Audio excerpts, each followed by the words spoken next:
Good morning students. Solid state यानी ठोस अवस्था में आज हम पढ़ेंगे एक्स रे डिफ्रैक्शन, एक्स किरण विवर्तन। देखो, एक्स किरण विवर्तन, इलेक्ट्रॉन डिफ्रैक्शन, न्यूट्रॉन डिफ्रैक्शन, ये तकनीकी किसी क्रिस्टल की संरचना ज्ञात करने के लिए यूज में ली जाती हैं। तो हमारे सिलेबस में है एक्स रे डिफ्रैक्शन। तो सबसे पहले लाउ नामक वैज्ञानिक ने एक्स क्रिस्टल से एक्स रे डिफ्रैक्शन की पॉसिबिलिटी को खोजा था। ठीक है, उनके इस सोच के पीछे कारण ये था, तो जो क्रिस्टल में ये जो क्रिस्टल के प्लेन है, इनके बीच में जो डिफरेंस है, ये दूरी है, ये एक्स रे की वेवलेंथ के बराबर होती है, मतलब सेम ऑर्डर के होते हैं। इस कारण एक्स रे का क्रिस्टल सरफेस से रिफ्लेक्शन हो सकता है, डिफ्रैक्शन हो सकता है। इससे दो कदम आगे निकले W.H. ब्रेग ने एक यूजफुल ऑब्जर्वेशन लेके आए। उन्होंने कहा कि सामान्य प्रकाश का रिफ्लेक्शन तो किसी भी एंगल से हो सकता है, लेकिन एक्स रे का रिफ्लेक्शन तभी हो पाएगा जब क्रिस्टल सरफेस और इंसिडेंट लाइट के बीच में कोई निश्चित एंगल हो, सर्टेन एंगल हो। इसको ग्लेंसिंग एंगल बोलते हैं। ठीक है, तभी संभव हो पाएगा। तो ऑर्डिनरी लाइट से इस तरीके से अलग हो गया। अब उन्होंने ब्रेग मतलब दोनों पिता पुत्र ने मिलकर समीकरण दी, जिसे बोलते हैं ब्रेग इक्वेशन। ये काम में क्या आती है? क्रिस्टल की इंटरप्लेनर डिस्टेंसिंग ज्ञात करने के। जैसे ये एक्स जैसे एक प्लेन है, ये वाई डैश है, ये जेड डैश है, इनके बीच की दूरी है डी। ये ज्ञात करने के काम में आती है। अब देखो, ब्रेग इक्वेशन में ये एक क्रिस्टल सिस्टम है। ये जो हॉरिजॉन्टल लाइन है, क्रिस्टल के प्लेन है। ये है एक्स रे बीम, मतलब एक्स किरण पुंज ABC। देखो, इधर से इस पे वो हो रहे हैं, क्रिस्टल पे इंसिडेंट हो रहे हैं, तो इससे बोलते हैं इंसिडेंट बीम।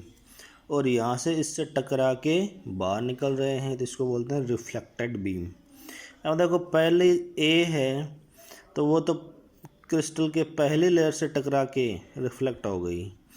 कई जैसे B है, ये पहले ऑब्जर्व हुई है, फिर सक्सेसिव यानी दूसरी प्लेन से टकरा के रिफ्लेक्ट हुई है।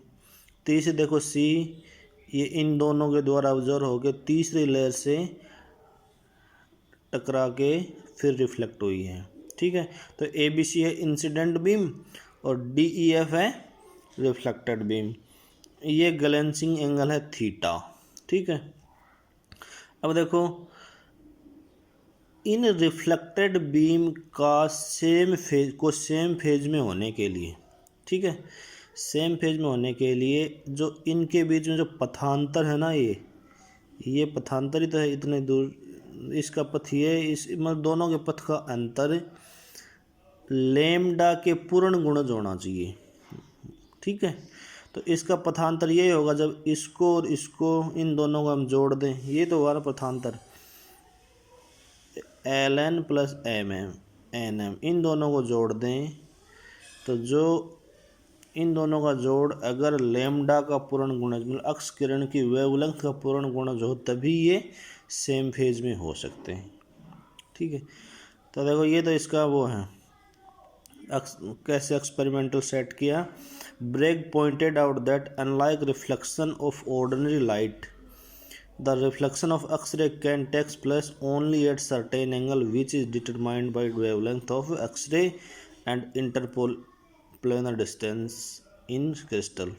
ठीक है, derivation in figure x dash जो हम पहले जिक्र कर चुके हैं वही है। y dash z dash are horizontal plane of a crystal. A beam of X-ray falls on a crystal at glancing angle theta as shown। ये ग्लेंसिंग एंगल है। Some of these reflected from upper layer and some of these reflected from successive layer. तो कुछ पहले layer से reflect हो रही थी और कुछ अब्जॉर्ब होके आगे की लेयर से हो रही थी।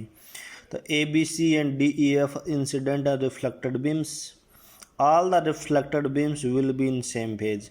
और उस सेम फेज के लिए मैंने कंडीशन क्या बताई थी, जो पथांतर है, पाथ डिफरेंस है, वो लेमडा का पूर्ण गुणज होना चाहिए। तो यहाँ क्या करते हैं, drawing O L and O M perpendicular to incident light and reflected beam, it will be seen that difference in the path length delta of the wave reflected from first two is given by L N plus L M. देखो हमने ये देखा था, L ये पथांतर है L N और N M, ठीक है। अब इसको निकालेंगे इसे, जैसे हमें इस इन दोनों की इसकी वैल्यू निकालनी है। तो ये दो त्रिभुज ले लिए, ओ एल एन और ओ एम एन, ठीक है। अब ओ एन का मान हमें पता है क्या है, डी डी। तो एम एन या देखो ये दोनों त्रिभुज क्या है, सर्वांग कोंग्रुएंट। तो एल एन बराबर एन एम। तो एल एन की वैल्यू कहाँ कैसे निकालेंगे, ठीक है, कैसे निकालेंगे, वही लाल बटक का वाला सूत्र लगा दो। तो एल एन बराबर आ जाएगा 2d साइन थीटा, इसका मान d और ये साइन थीटा। तो एल एन बराबर D sine theta, L N बराबर डी साइन थीटा। तो एम एन बराबर डी साइन थीटा, चूँकि दोनों बराबर हैं तो एन लेमडा बराबर 2d साइन थीटा। ये क्या है, ये है ब्रेग इक्वेशन।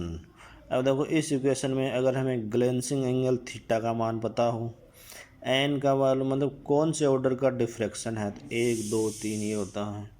लेमडा की वैल्यू पता हो, मतलब एक्सरे की वेवलेंथ पता हो, तो हम क्या ज्ञात कर सकते हैं, डी क्या है, interplanar distance of a crystal.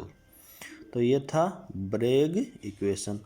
अब इसकी एक्सपेरिमेंटल टेक्निक है, जैसे पाउडर विधि, डिवाइस एरर विधि, इस तरीके से वो हम देखते हैं, तो वो देखेंगे अगली क्लास में।